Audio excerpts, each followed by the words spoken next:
여러분 안녕하십니까? 뉴스투데이 제주입니다. 코로나19 사태가 장기화되면서 사상 처음으로 온라인 개학이 결정됐습니다. 수능 날짜도 2주 연기되면서 고3 수험생들의 고민도 깊어지고 있습니다. 김항섭 기자의 보도입니다. 올해 수능 시험을 준비 중인 고등학교 3학년 전형준 군. 개학이 한 달 이상 연기되면서 EBS와 인터넷 강의 등을 통해 혼자 공부하고 있지만 입시 걱정이 큽니다.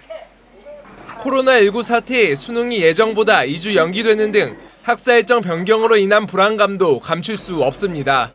아무래도 원래 11월 말쯤에 끝날 걸 다시 또 12월 초까지 또 2주 정도 더 공부하면 아무래도 좀 부담감이 있죠.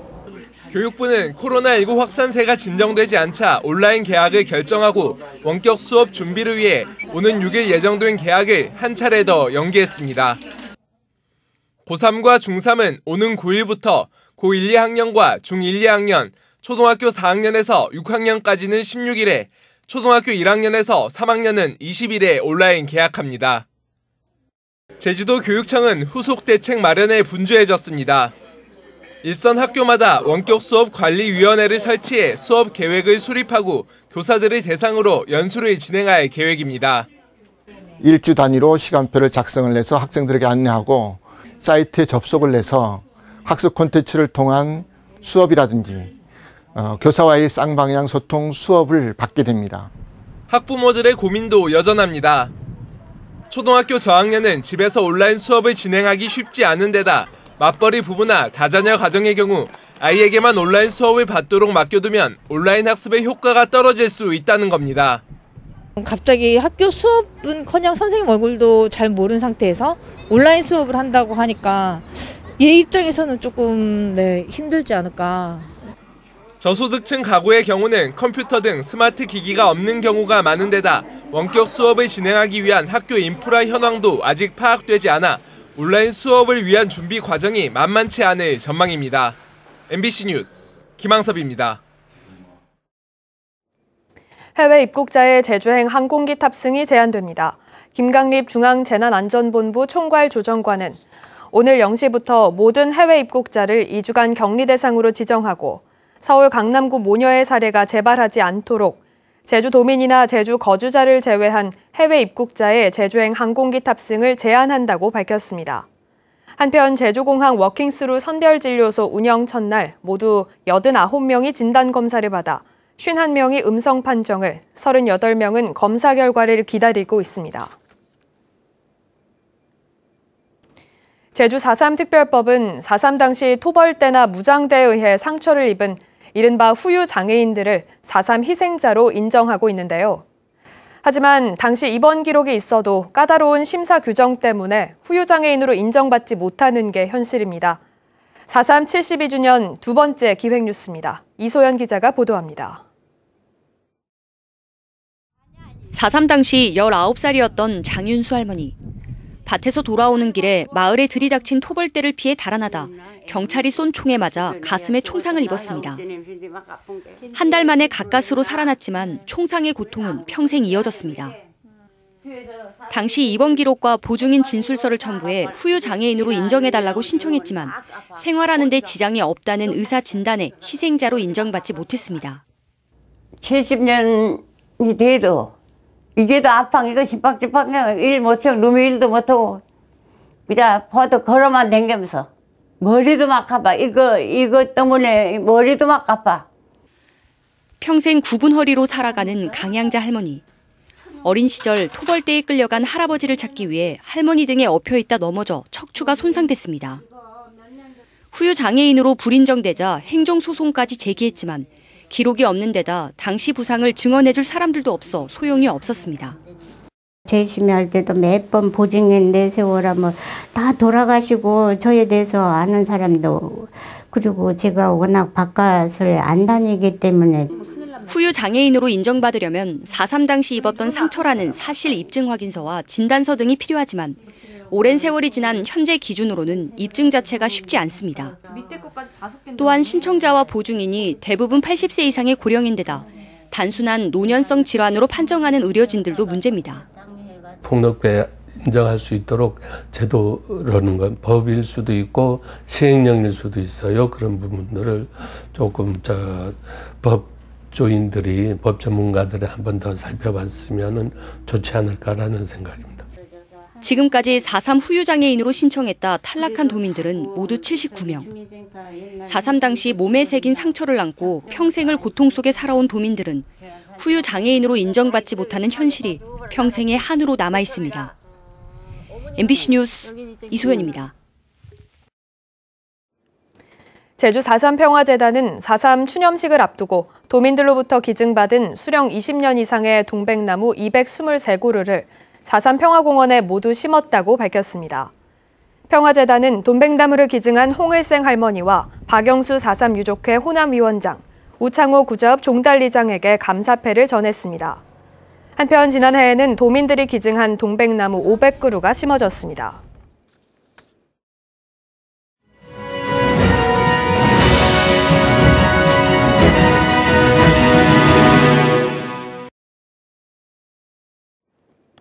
유권자 99인으로 구성된 도민참여단이 제시한 제주 지역 최대 현안을 어제 소개해드렸는데요. 오늘은 제주시 갑 지역구 유권자들이 최대 현안으로 뽑은 교통 문제에 대한 후보들의 공약을 비교하는 시간 마련했습니다. 대상은 언론 4차 여론조사에서 지지율 5% 이상을 기록한 후보로 한정했습니다. 박주연 기자입니다. 대형 면세점과 병원이 몰려있는 노영 오거리. 출퇴근 시간대 평균 통행 속도는 시속 14km로 서울 도심권보다 지체 정도가 심각합니다. 주차 공간도 부족해 이면도로들은 주차장으로 전락한 지 오래. 드림타워까지 개장하면 차량 정체와 주차 부족 문제는 심화될 수밖에 없습니다. 출퇴근 시간은 예전에 비하면 한 2~3배 더 오래 걸리고요. 주차 문제가 아주 심각합니다. 주차할 데가 없어서 그 주위에 몇 바퀴를 돌아서 주차하는 경우도 있고. 제주시 갑지역 도민참여단 33명에게 지역의 최우선 현안을 묻자 교통과 주차 문제가 13건으로 가장 많았고 지하수 등 환경 문제와 원도심 활성화 순이었습니다. 제주시 갑지역 도민참여단들이 가장 시급히 해결해야 할 현안으로 꼽은 교통과 주차 문제에 대해 후보들이 제시한 공약을 비교 분석해봤습니다. 더불어민주당 송재호 후보는 정보통신 기술을 이용한 주차관리 시스템 도입을, 미래통합당 장성철 후보는 공영제 방식의 트램 등 새로운 교통망을, 정의당 고병수 후보는 렌터카 총량제를 통한 운행차량 감축을, 무소속 박희수 후보는 국공유지를 활용한 주차타워 건설을 약속했습니다. 두 번째 시급한 현안으로 제시된 축산과 지하수 등 환경 문제에 대한 공약으로는 송재호 후보는 축산 폐수 전량을 공공 처리하는 것으로, 장성철 후보는 경제적 보상을 통한 철저한 자원순환 시스템 구축을, 고병수 후보는 드림타워 개장 연기를, 박희수 후보는 아파트형 돈사 추진으로 축산 악취와 폐수 문제를 해소하겠다고 밝혔습니다. MBC 뉴스 박주연입니다. 제21대 국회의원 선거가 이제 보름 앞으로 다가왔습니다만 코로나19 사태로 깜깜이 선거가 우려되고 있습니다. 그래서 저희 제주 MBC는 이 3개 선거구에 출마하는 후보들에 대해 알아보는 순서를 마련했습니다. 오늘은 그 첫 번째 순서로 7명의 후보가 등록한 제주시 갑 선거구입니다. 김찬년 기자입니다. 제주시 갑 선거구 기호 1번은 전략공천을 받은 더불어민주당 송재호 후보입니다. 올해 만 59살, 제주대학교 교수 출신으로 대통령 직속 국가균형발전위원장을 지냈고 재산 신고액은 4억 1천만 원입니다. 미래통합당 경선을 뚫고 최종 후보로 낙점된 장성철 후보는 기호 2번입니다. 올해 만 51살, 제주도 정책기획관과 제주경실련 사무국장을 지냈고 재산 신고액은 4억 2천만 원. 1998년 무소속으로 도의원 선거에 2016년 총선에 국민의당, 2018년에는 바른미래당 후보로 도지사 선거에 출마했다 모두 낙마했습니다. 의사 출신인 정의당 고병수 후보는 기호 3번을 달고 출마합니다. 올해 만 55살로 탑동 3651 의원 원장을 지냈고 현재 정의당 도당위원장이며 재산 신고액은 11억 원입니다. 민주당 전략공천에 반발해 무소속으로 출마한 박희수 후보는 기호 9번입니다. 올해 만 58살로 제주대학교 총학생회장과 제주도의회 의장을 지냈고 재산 신고액은 1억 7천만 원. 도의원 시절 도교육청과 교직원 노조와의 협상 과정에서 몸싸움을 벌이다 공무집행방해와 상해 전과가 생겼으며 도의원 선거에 무소속과 민주당 등으로 7번 출마해 4번 당선됐습니다. 기호 7번인 우리공화당 문대탄 후보는 올해 만 81살, 동아일보 기자와 제주신문 논설위원을 지냈고 재산 신고액은 59억여 원, 일반 교통방해 교사 전과가 있고 기호 8번 무소속 현용식 후보는 올해 만 54살, 제주대학교 대학원 법학과 학생회장 출신으로 재산 신고액은 3억 3천만 원, 2010년 도의원 선거에서 낙선했습니다. 무소속 임효준 후보는 기호 10번으로 올해 만 47살에 제주메일 부국장을 지냈으며 재산 신고액은 5억 4천만 원입니다. MBC 뉴스 김찬년입니다.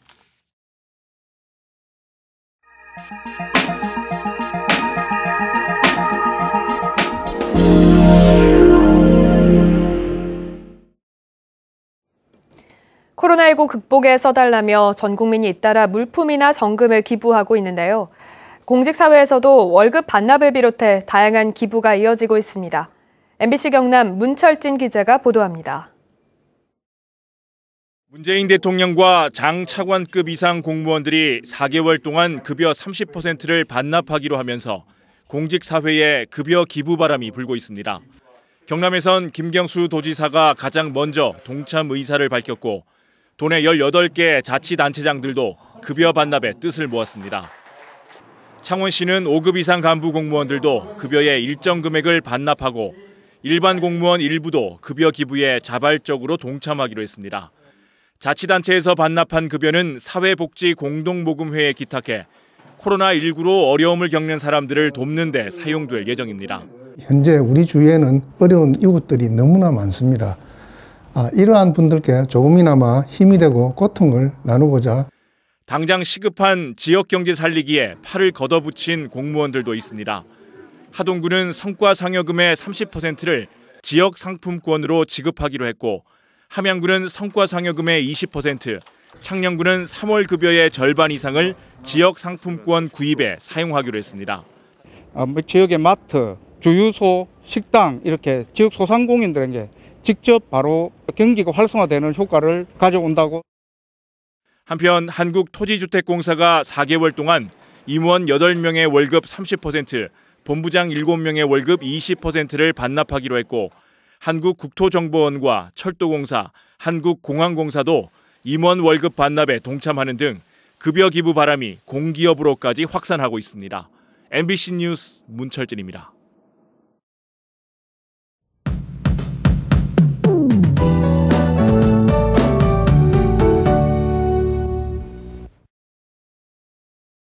(4월의) 첫날인 오늘 아침엔 창밖으로 떨어지는 봄비 소리를 감상하실 수 있겠습니다. 외출할 땐 작은 우산 하나 챙겨야겠는데요. 아침까지 5mm 미만의 약한 비가 내리겠습니다. 오후부터는 점차 맑은 날씨를 보이겠는데요. 날은 맑지만 바람이 강하게 불 걸로 예상되고요. 비가 내리면서 도로가 많이 미끄럽겠습니다. 교통안전에 유의하시기 바랍니다. 오늘 출근길 비가 내리면서 다소 쌀쌀하겠습니다. 낮에는 맑은 날씨를 보이면서 기온이 오르겠는데요. 남부를 중심으로는 18도까지 오르며 포근하겠습니다. 다만 일교차가 크게 벌어지는 만큼 옷차림에 유의하셔야겠고요. 미세먼지 농도는 보통 수준으로 대기질 무난하겠습니다. 다음은 자세한 지역별 날씨입니다. 현재 기온 북부가 10도를 가리키고 있고 서부와 남부, 동부가 9도를 보이고 있습니다. 낮 최고 기온은 남부가 18도로 예상되고요. 동부 17도, 북부와 서부는 14도로 전망됩니다. 오늘 도서 지역은 비가 내리다가 맑은 날씨를 회복하겠고요. 현재 기온 9도 선에서 출발하고 있습니다. 제주도 남쪽 먼바다에는 바람이 강하게 불면서 풍랑주의보가 발효 중입니다. 그 밖의 해상에도 바람이 매우 강할 걸로 예상되고요. 물결이 최고 4m까지 매우 높게 일겠습니다. 해상 안전사고에 유의하시기 바랍니다. 오늘 아침 제주공항에는 비가 내리는 가운데 항공편은 정상 운항되고 있습니다.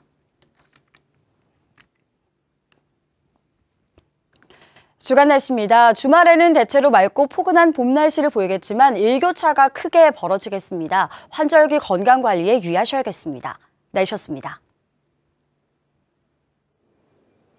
어제 오후 2시 20분쯤 제주시 추자면 서쪽 16km 해상에서 조업하던 통발어선 D호에서 선원 50살 김모 씨와 52살 정모 씨 등 2명이 보거를 먹은 뒤 중독 증상을 보인다며 해경에 구조를 요청했습니다.